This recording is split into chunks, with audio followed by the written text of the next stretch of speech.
Over 2,000 years ago, ancient Rome dominated the whole of Europe.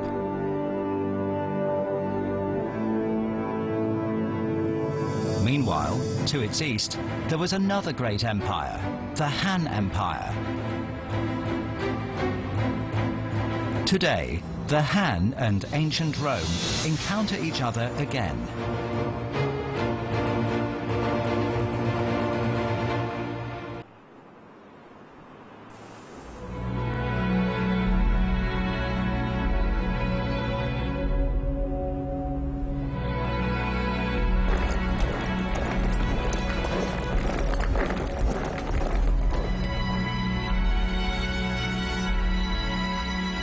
This is the dream of an empire, and it is kept in human memory by an archway. Sacrifices and losses are always forgotten, while honor and glories are praised.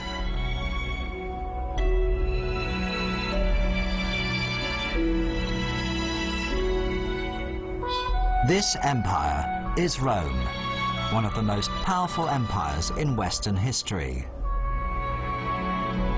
Although it fell apart 2,000 years ago, its deep influence still resonates today.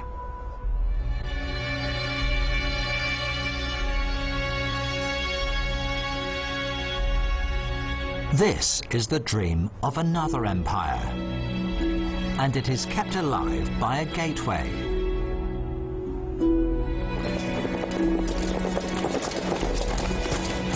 Through years of battle and expansion, conquest and unification, it became one of the most prosperous empires in Eastern history. It left many great legacies, and the greatest one was its name, Han.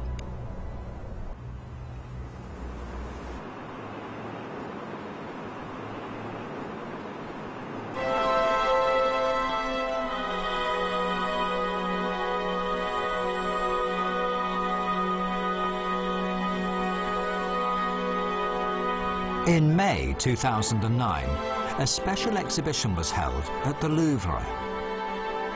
On display was the draft of the copperplate etching which Emperor Qianlong ordered from King Louis XV of France to commemorate his victory in pacifying the Yungar rebellion. Perhaps he wanted to show off his cultural and military achievements to his French counterpart through it. Dream of building an empire.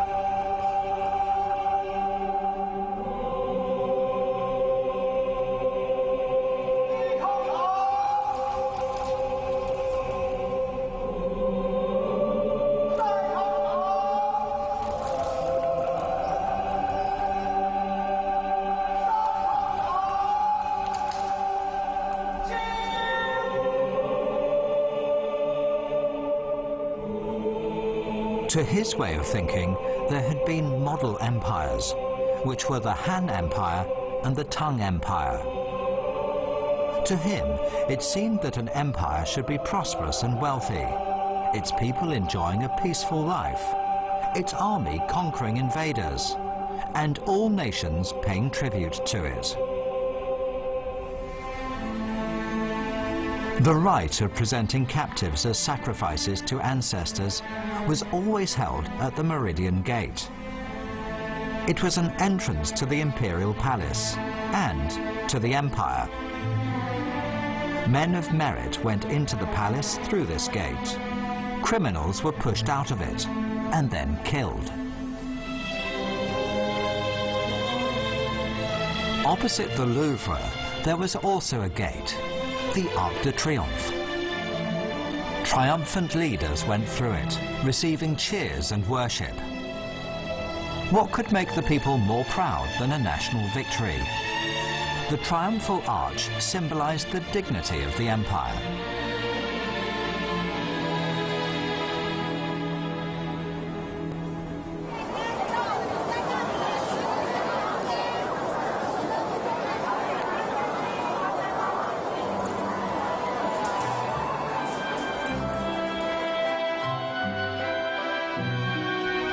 In April 2008, a model of the Triumphal Arch was put in the exhibition hall of the Meridian Gate in the Palace Museum.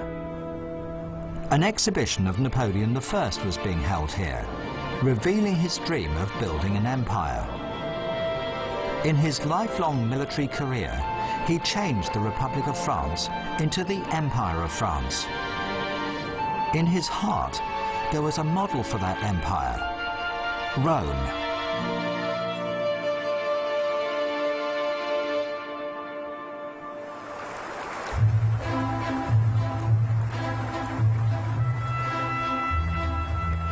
Originally, Rome was just a small city-state built by the Latins in the lower reaches of the Tiber River on the Italian peninsula. Since it was built on 7 hills, it got another name: the City of 7 Hills.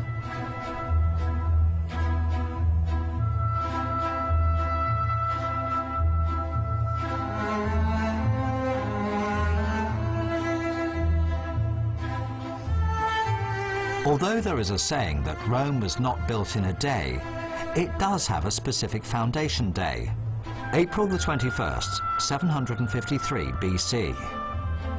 It was named after Romulus, a boy who had been raised by a she-wolf.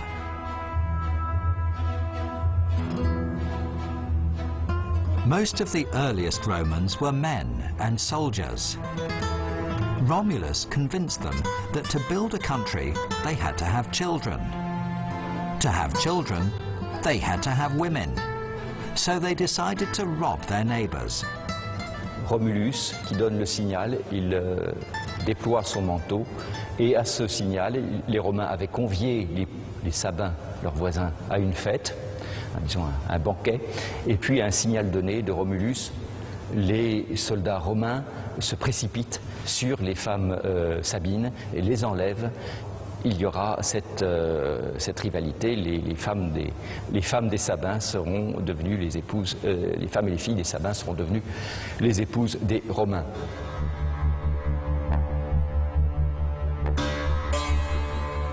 The Sabines built up their strength to get revenge. They swore that they would take back their women. They waited for 3 years and finally built a strong army. But when they got to Rome, fully armed, they found that everything had changed.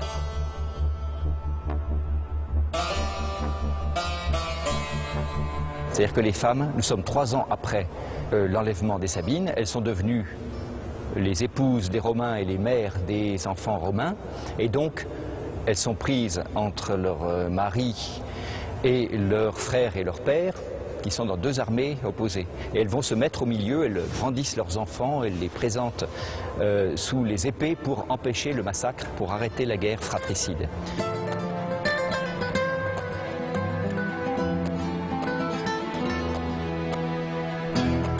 Touched by the crying of the babies, the 2 sides eventually decided to form an alliance. These 2 paintings, on display at the Louvre Museum, show the destiny of the tribes, the complexity of human nature, and their mixed feelings. They are reminders of Rome for later generations.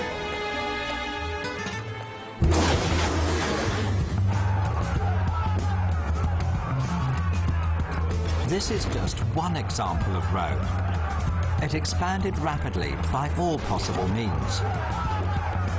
At first, it mainly used political and diplomatic means. As it grew stronger, military campaigns became the simplest method of expansion.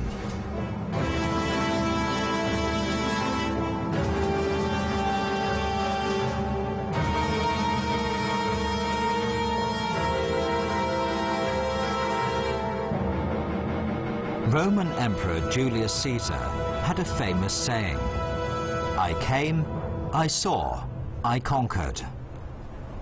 This showed his determination to conquer the whole world. With Caesar's famous saying in their minds, Roman emperors conquered most parts of the continent of Europe, and then began to expand to Asia and Africa. They brought all the wealth they had plundered back to their hometown, Rome. It became the most prosperous place in the western half of the globe.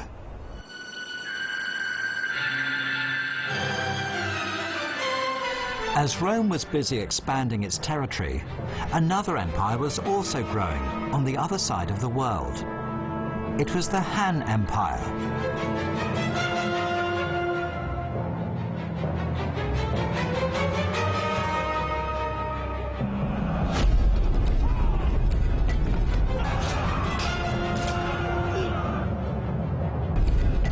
In a submission to the emperor, General Gan Yanshou wrote, "If anyone dares to offend the Han Empire, we will destroy them, no matter how far away they are."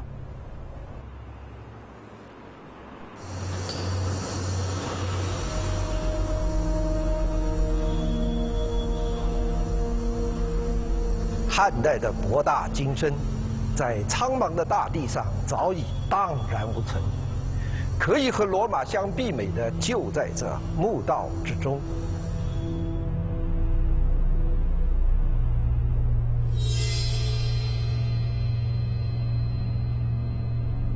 Professor Zhu Qingsheng is a specialist on Han culture and an art critic.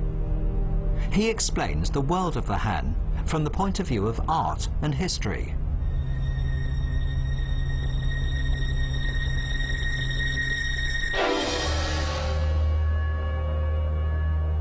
Although these terracotta warriors of the Han were not as tall as those of the Qin, they still show the dignity of the empire. Perhaps due to its tyranny, the Qin only lasted 2 generations. The Han maintained the Qin's dignity and, in the meantime, learned lessons from it. It administered its expanding territory in a better way and became the prototype of today's China.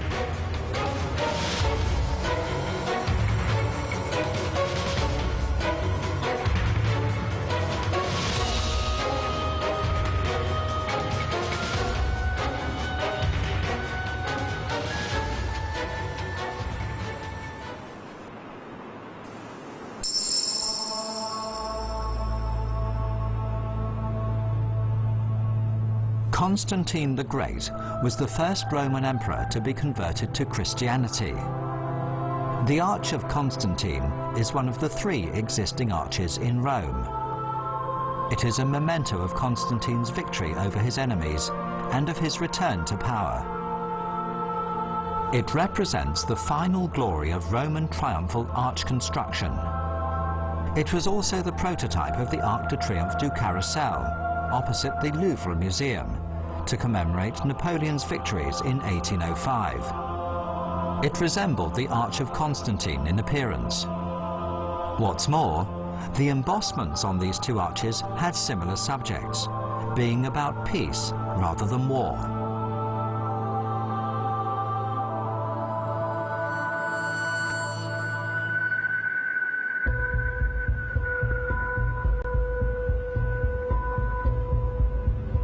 Not far from the Arch of Constantine is the Arch of Titus, built to commemorate Titus's conquest of Jerusalem.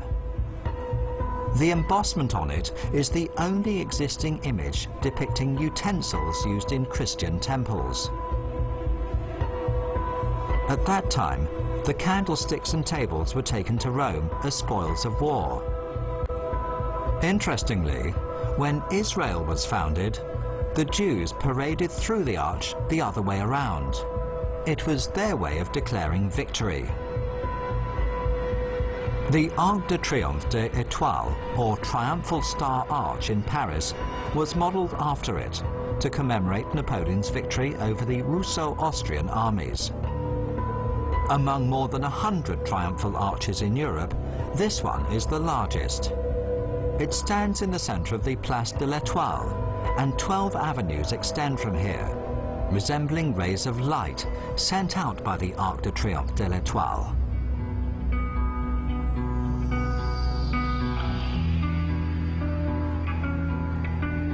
In La Défense, a new business district in Paris, a modern triumphal arch has been built. An avenue extends from here to the Arc de Triomphe de l'Étoile.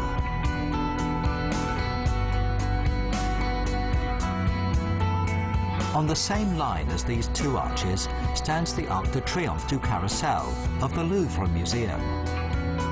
This line is the central axis of the city.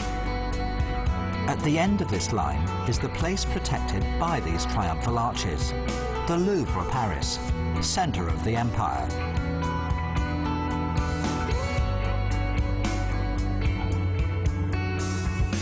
When Zhu Qingsheng came to the Louvre and looked at Rome through the eyes of a researcher on Han culture, the two cultures encountered each other once again. Alors la collection romaine d'art romain du musée du Louvre est beaucoup plus importante que la collection d'art grec, dans la mesure où bien entendu nous sommes dans une ancienne province de l'Empire romain. L'art romain est un art très lié justement au pouvoir militaire, lié au pouvoir politique. Par exemple, ce type de représentation, de conscription n'existe pas dans l'art grec. Donc souvent, on a dit que l'art romain était en effet assez proche de ce qui se passe en Chine à la même période, c'est-à-dire avec la dynastie Han exactement contemporaine. C'est vrai que la structure économique est proche, la structure politique est proche, et on voit justement que c'est un art au service du pouvoir politique, comme l'était l'art chinois contemporain.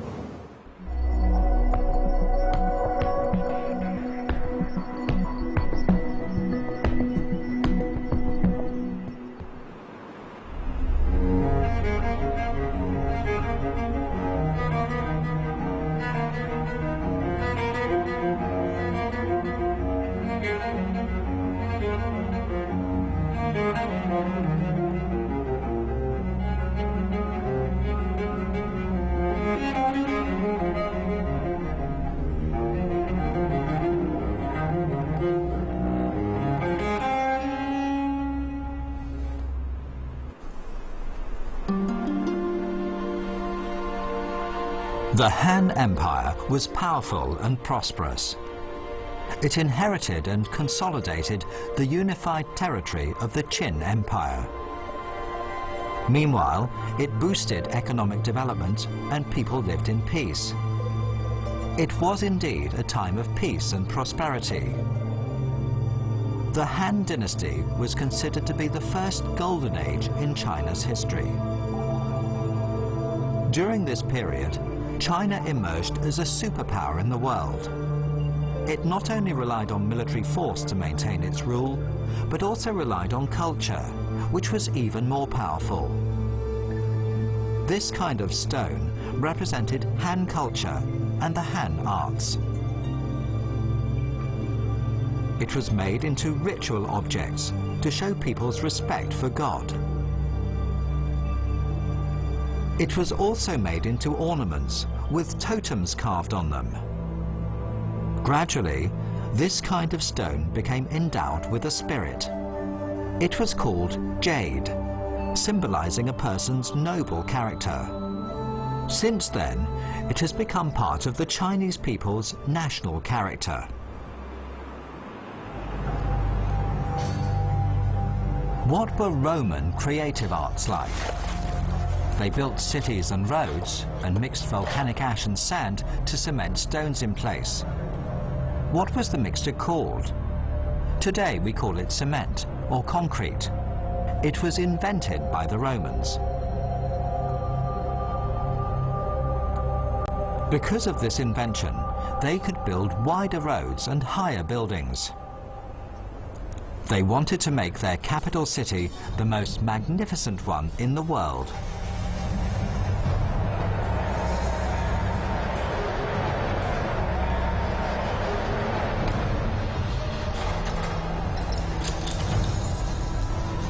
Living in an impressive city like this, the Romans loved the excitement of bloody entertainment spectacles.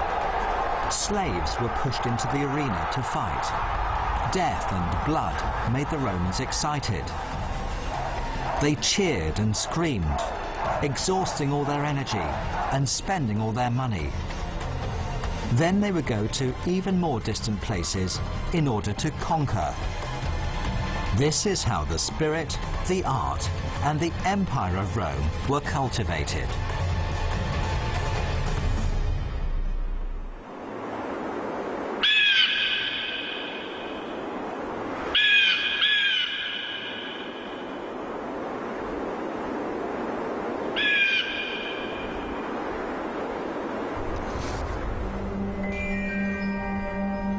The Romans lived quite another kind of passionate life after nightfall.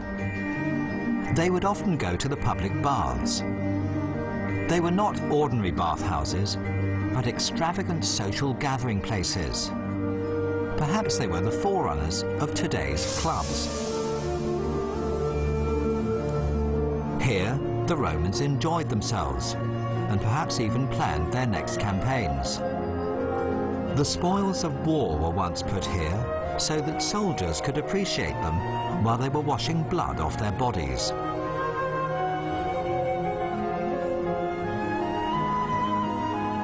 Most of the Greek sculptures now at the Louvre were reproduced in the Roman period. Perhaps some of them were decorations in the bathhouses. Rome conquered Greece, but was itself conquered by the Greek arts.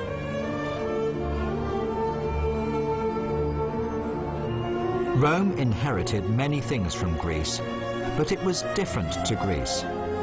Greek sculptures were divine, while Roman sculptures were worldly. Roman sculptures were about people instead of abstract gods. What they depicted were actual figures, and some of them were quite strange in various ways.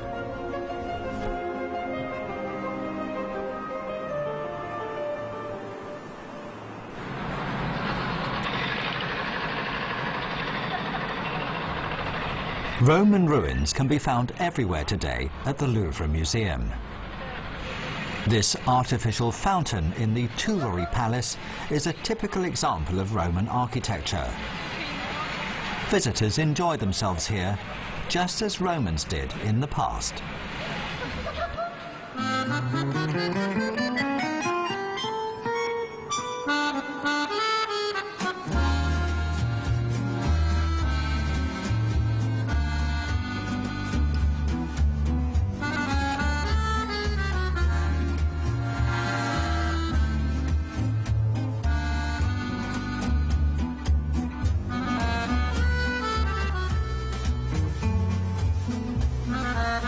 These small objects seem to have been used for almost 2,000 years, from the Roman period to the present day.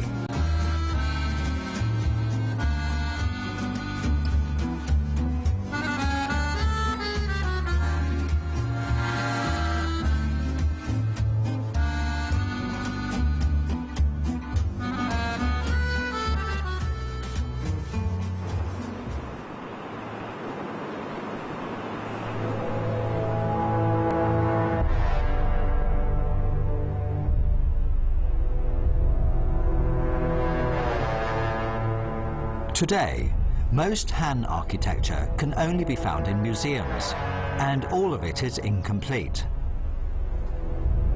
This passage leads to a tomb in which we can find out many things about the Han. The relief brick sculptures inside are the main material for researching the living conditions of the Han people.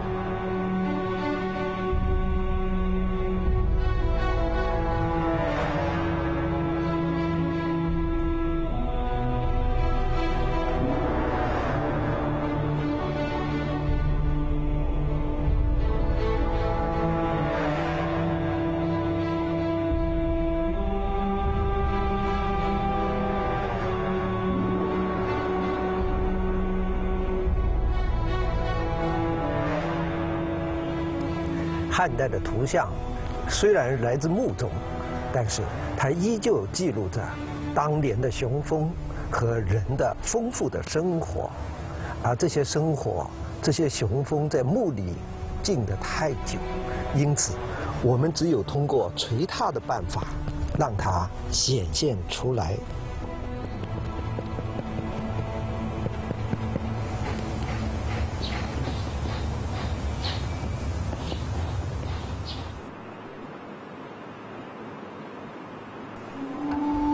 These rubbings may look plain and rough, but they contain ancient culture. They're like picture books carved on stones, telling us about the long and brilliant history of the Chinese nation.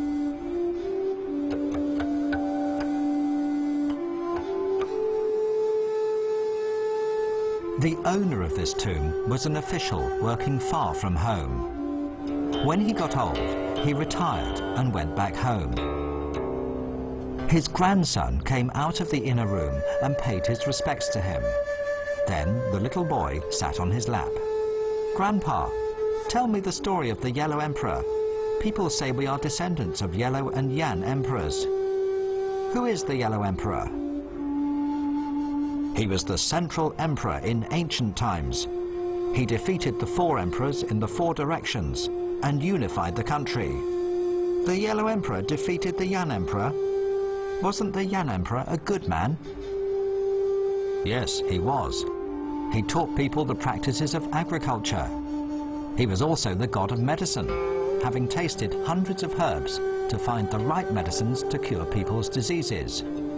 So we respect the Yellow Emperor and Yan Emperor and consider ourselves to be their descendants."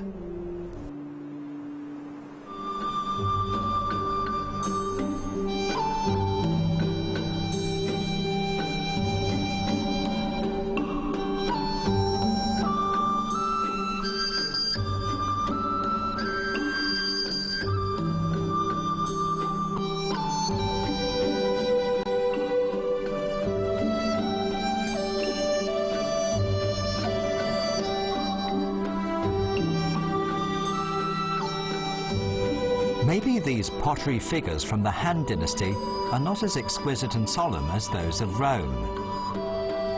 But if you look at them closely, you'll find their faces look more impressive and reticent. What's more, these figures are not simple cultural relics or objects of study. They are what the Chinese people looked like 2,000 years ago. If you'd been born 2,000 years ago in the Han Dynasty, you would look like one of them. Think of this, and you can't help but look upon them very kindly.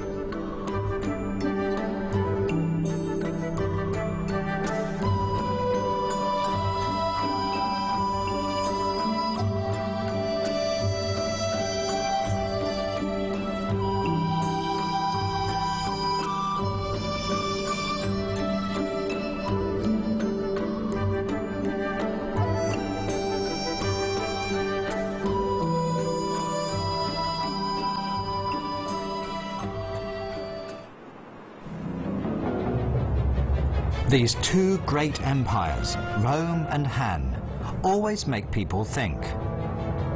Both of them were expanding. So didn't they come across each other? And if they had, what would have happened? Would they have fought each other or made an alliance? The patterns on these relief brick sculptures are very passionate. Were they influenced by Rome? Images of angels with wings are quite rare in Chinese art. Why did they appear here? Doesn't this double-headed eagle look like the symbol of the Roman army?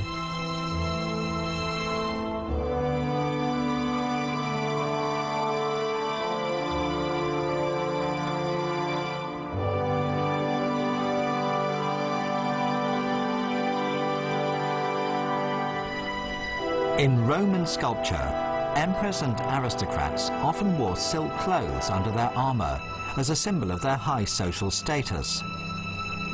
According to Roman historical documents, in the east there was a country named Ceres, which means the country of silk.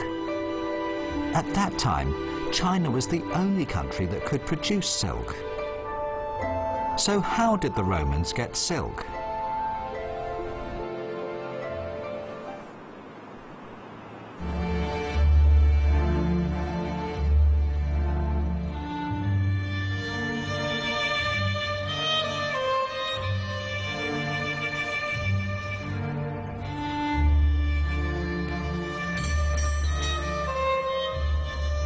For better or for worse, Han and Rome did not encounter each other. Far away from each other, they were connected only by the Silk Road.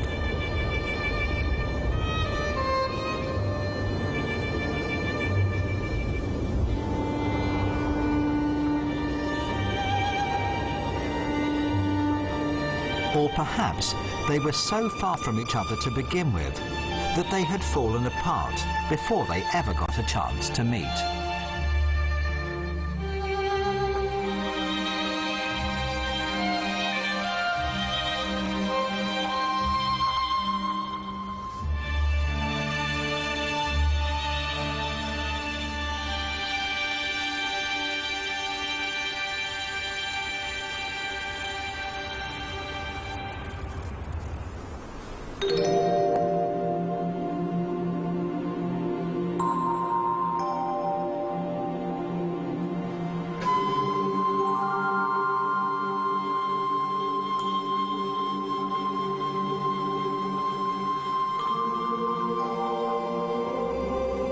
汉代遗留在地面上的也就是石雀了。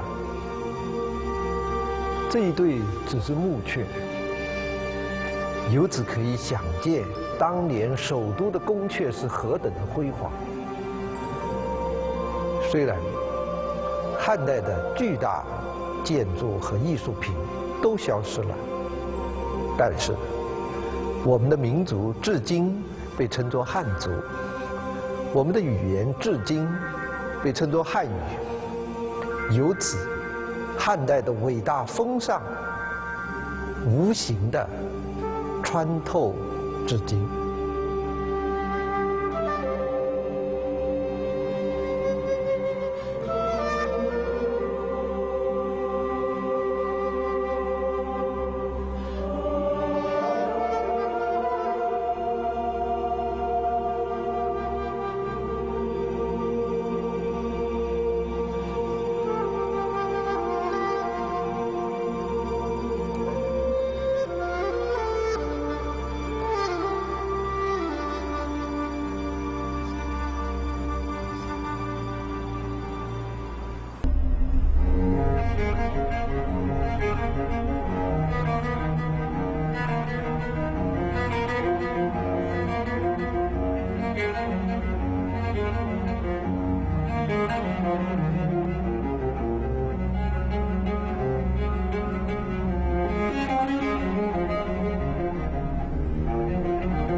In today's Rome, the ancient market is still preserved.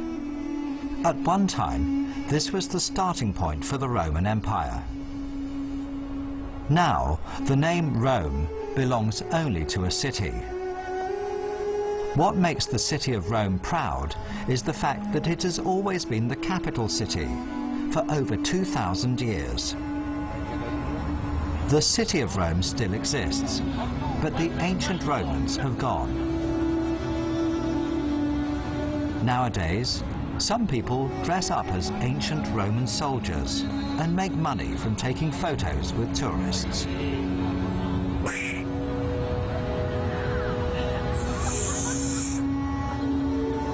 Ave China!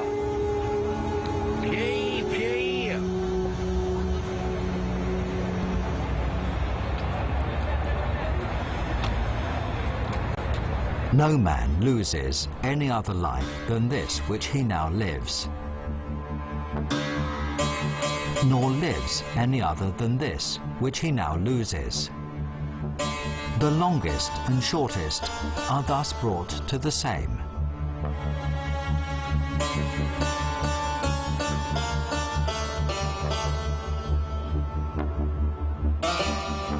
For the present is the same to all, though that which perishes is not the same, and so that which is lost appears to be a mere moment.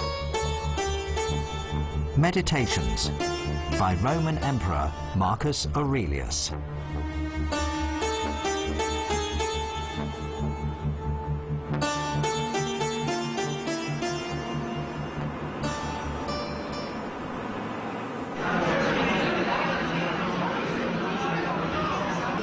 Dans les drapeaux It's 6:30 p.m. at the Arc de Triomphe de l'Étoile. At this time of day, veterans like to get together under the arch to stoke the fire of the tomb of the unknown soldier.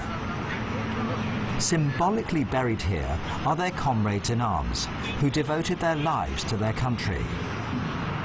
This ceremony is held every single day.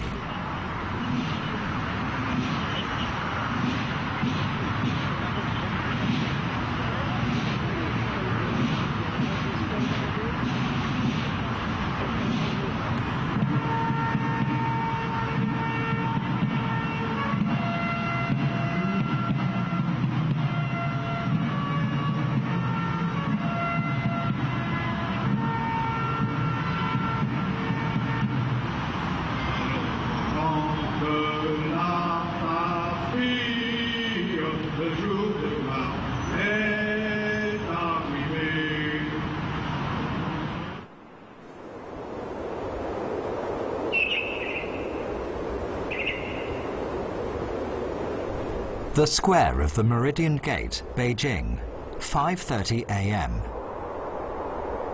Nowadays, people go to the Forbidden City through this gate. At this time of day, the Forbidden City is not yet open, and this place is quiet. The symbolism of a national gateway has not disappeared, but has moved a little southward. To the south of it, in Tiananmen Square, the national flag rises with the sun every single day. The concept of the divine right of kings existed not only in ancient Egypt, but also in ancient China.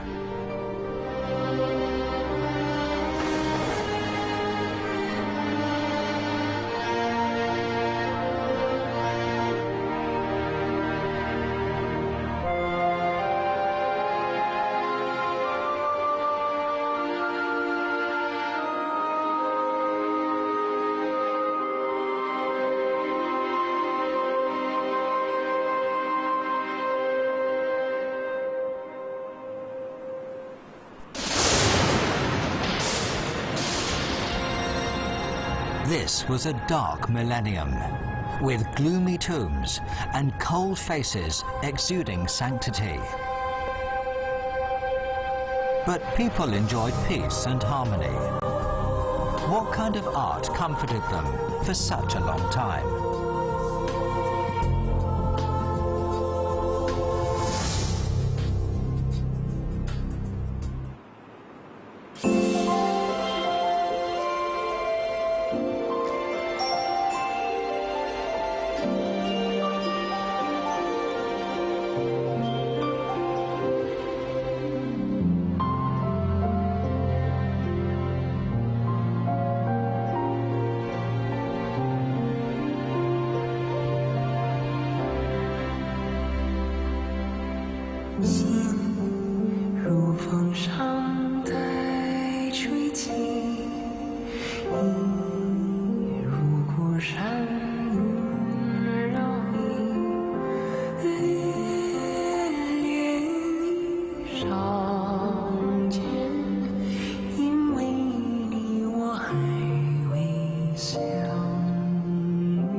响起，如今推望山。